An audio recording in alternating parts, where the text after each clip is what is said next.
shoot. Fires from the top of the key and banks it home. The Liberty take a 2-point lead. Welcome to Liberty FM, the podcast dedicated to all things New York Liberty. I'm Francois, and I'm joined by my co-host and wife, Felicia. We're excited to jump into this first episode, as this weekend kicks off the start of the WNBA season. There's been a lot of buzz surrounding the two super teams, the Las Vegas Aces and the New York Liberty. The Liberty added powerhouses in Breanna Stewart, Courtney Vandersloot, and Jonquel Jones, so hopes are high for them bringing the Liberty its first WNBA title. So let's jump into the first game that took place last Friday against the Washington Mystics. We knew it was going to be a tough matchup against an opponent that is considered as the third best team in the league in the preseason power rankings. And unfortunately, the Liberty came out with a loss 84-60.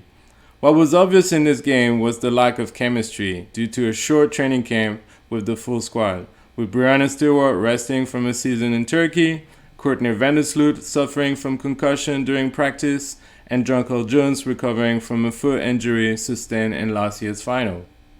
Yeah, they looked all over the place at first. Lack of communication, struggling on transition defense, which the Mystics took total advantage of.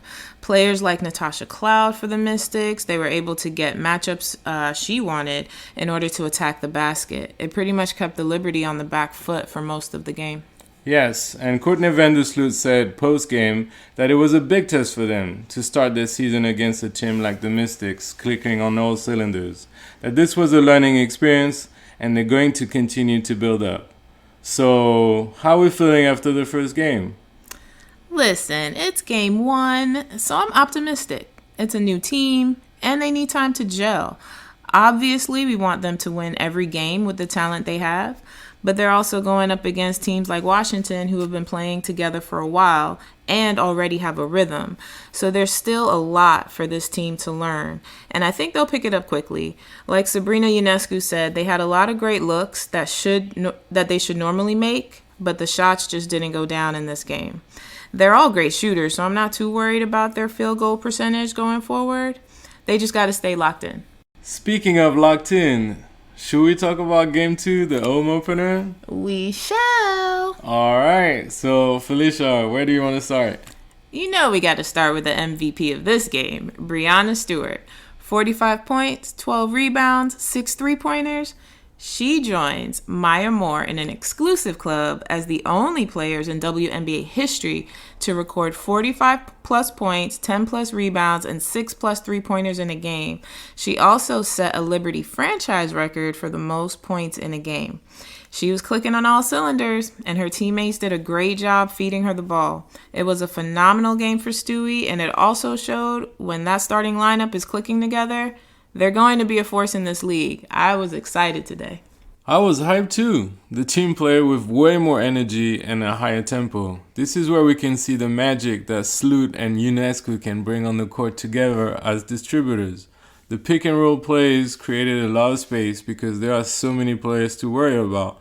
And as Stewie said, this is the puzzle that other teams are going to have to solve on defense. The Liberty ended up taking this game against the Indiana Fever 90-73. I have to say, the crowd was definitely into this game from the start. The energy was electric. It's the home opener, so everyone is hyped up for the season. And we heard it was over 8,500 in attendance. So we got to keep this up, Liberty fans. Even Breanna Stewart at the end of the game said she thinks she made the right choice in free agency coming to New York. I think she made the right choice. Liberty fans know she made the right choice. What can I say? It was a great win at home. The team wanted to take care of home court and did just that. Hopefully, we can keep building with more wins. And the next game will be on Saturday against the 2-0 Connecticut Sun. This will be another tough matchup. Last year's Liberty team did not have it easy with this squad, so we'll see what the new team brings. But we're also missing another piece from the team, Marine Johannes. What have you heard on that front? Well, according to the French newspaper L'Équipe, the staff of the French national team of basketball has allegedly decided that Marine Johannes would not play in the Eurobasket. You might wonder why. Well, basically, Marine was planning to fly to New York after a French season to be with the Liberty for a short period of time in order to be in accordance with the collective bargaining agreement of the league. And then she would have joined a national team for the Euro Championship.